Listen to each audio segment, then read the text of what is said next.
You recently visited the southern border and embraced President Biden's recent crackdown on asylum seekers. And that crackdown produced an almost immediate and dramatic decrease in the number of border crossings. If that's the right answer now, why didn't your administration take those steps in 2021? The first bill we proposed to Congress was to fix our broken immigration system, knowing that if you want to actually fix it, we need Congress to act. It was not taken up. Fast forward to a moment when a bipartisan group of members of the United States Senate, including one of the most conservative members of the United States Senate, got together, came up with a border security bill. Well, guess what happened? Donald Trump got word that this bill was afoot and could be passed, and he wants to run on a problem instead of fixing a problem. So he told his buddies in Congress, kill the bill, don't let it move forward. But I've been covering the border for years. And so I know this is not a problem that started with your administration. Correct. But there was an historic flood of undocumented immigrants coming across the border the first 3 years of your administration. As a matter of fact, arrivals quadrupled from the last year of President Trump.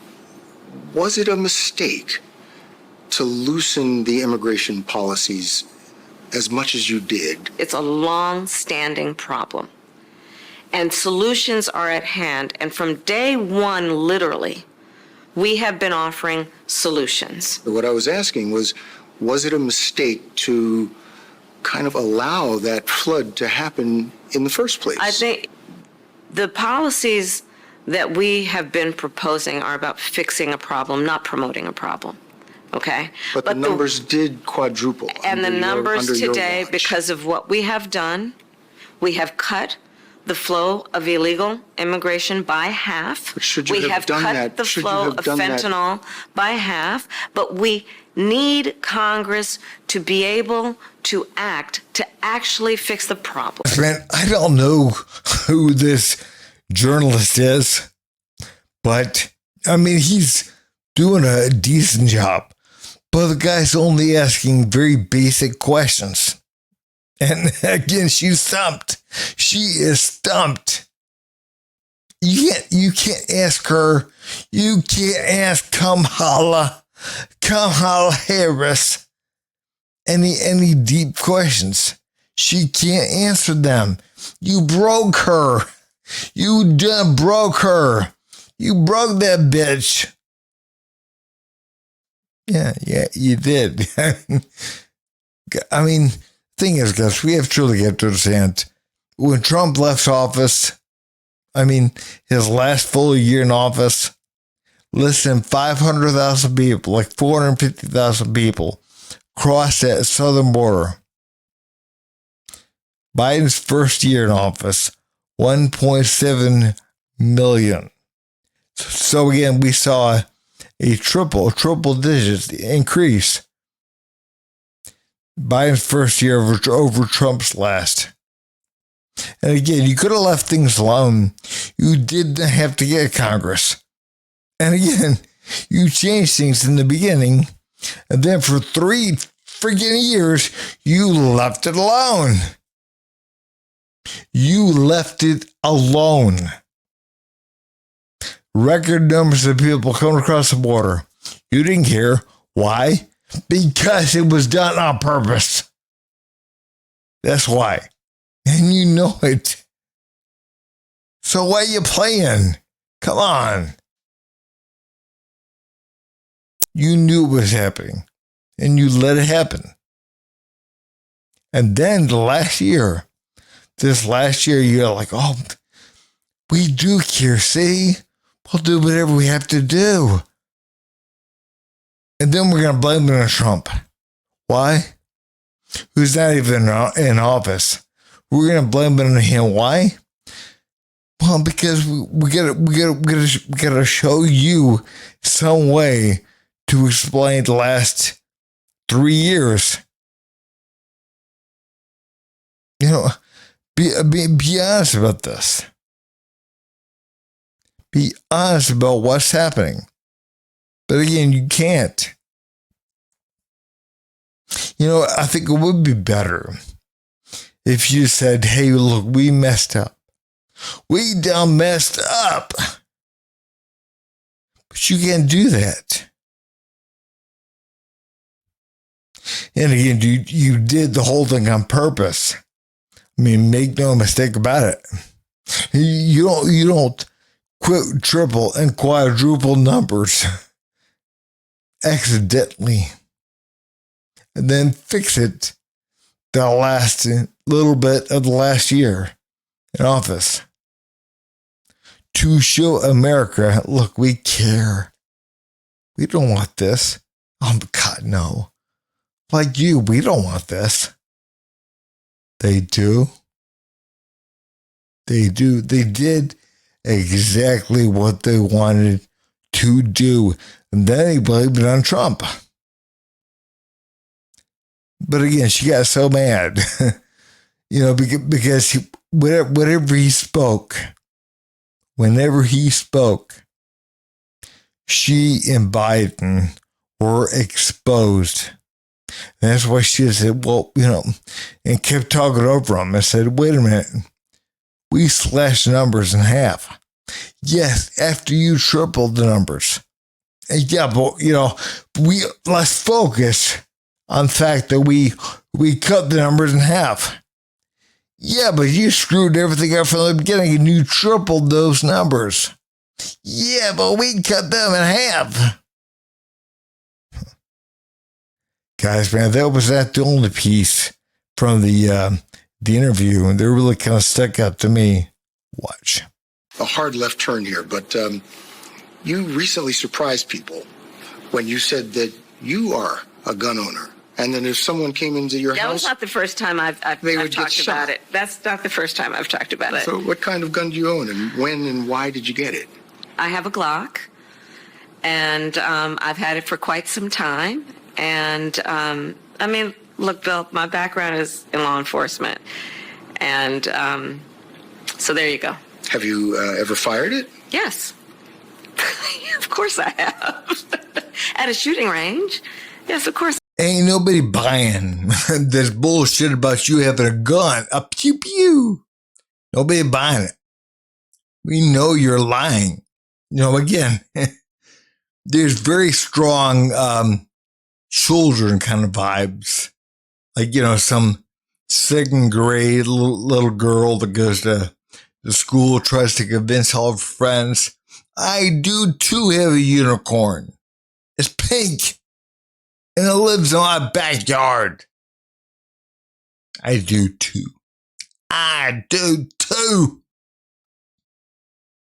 I take it out. I brush it and feed it and whatever, girl, whatever. And Kamala, she's the same way. The same way with the gun thing. Well, what kind of gun do you have? She was like, oh, shit. What kind of gun does he on TV? Oh, a Glock. A Glock. Okay, what model? What caliber? 10. Yeah, again, this lady has no idea what she's talking about. It's like, do you shoot the gun? Oh, well, of course I have. Yeah, I have.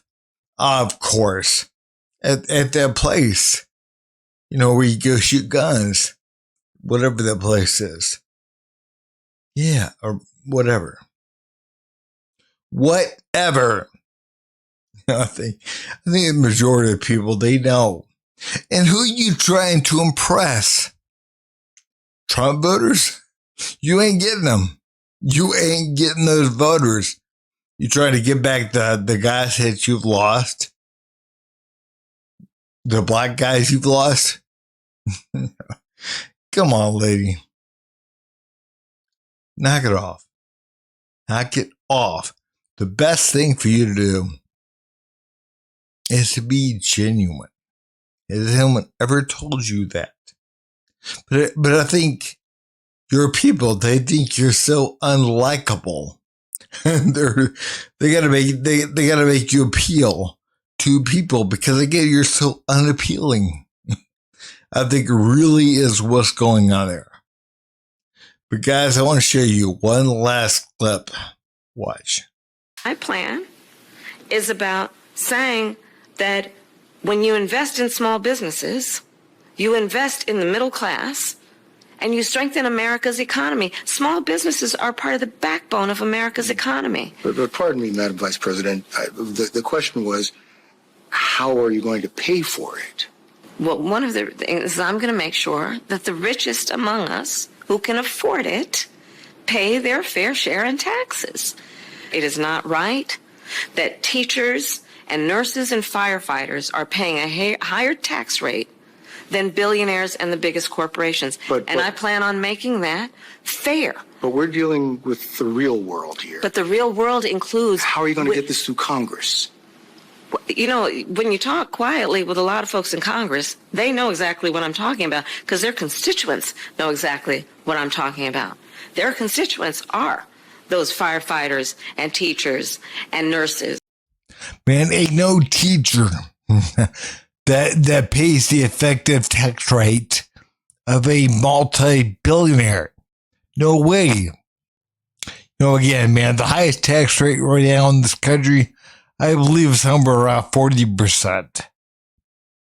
Now, again, not for teachers, not for firefighters, not for they don't pay that. Again, she's lying to you. They always talk about Donald Trump being fact-checked and everything else. What about her? What about Kamala? Man, she needs to be fact-checked. Needs to be. Because, again, they don't. They don't pay that.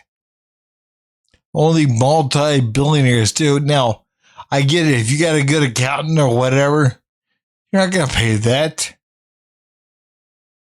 There's something you can write off. Sure. But the fact of the matter is, man, no middle-class person pays that. They definitely don't pay more than a multi-billionaire. It's a lie. And poor people, they don't pay a damn thing. I mean, again, you can say whatever you want, but if you're poor, if you make $25,000 a year and you got 2 or 3 kids, you don't pay a damn thing. You don't pay one bit. As a matter of fact, you probably get 10 grand or so back, and which you never paid into it because, again, if you make 25 grand a year, you don't pay 10 grand in taxes. So it wasn't yours to begin with. The rich are subsidizing you. Number one. And number two, I mean, you probably get food stamps. Your medical paid for. Section 8 housing. Whatever. So again, you get much more than you ever give. So let's be honest about that too. But again, the rich are the problem. No, the rich aren't. You just want to put your hand in their money. You want to be able to use their money for whatever program or whatever that you want to have. In the way to go about getting support to go after their money is by getting poor, by getting a bunch of dumb leftists behind you. And that's how you go after their money. And again, that's what's wanted. It's socialism. What they want to do is redistribute the money. But hey guys, if you would, please like, subscribe, and leave a comment down below. Thanks.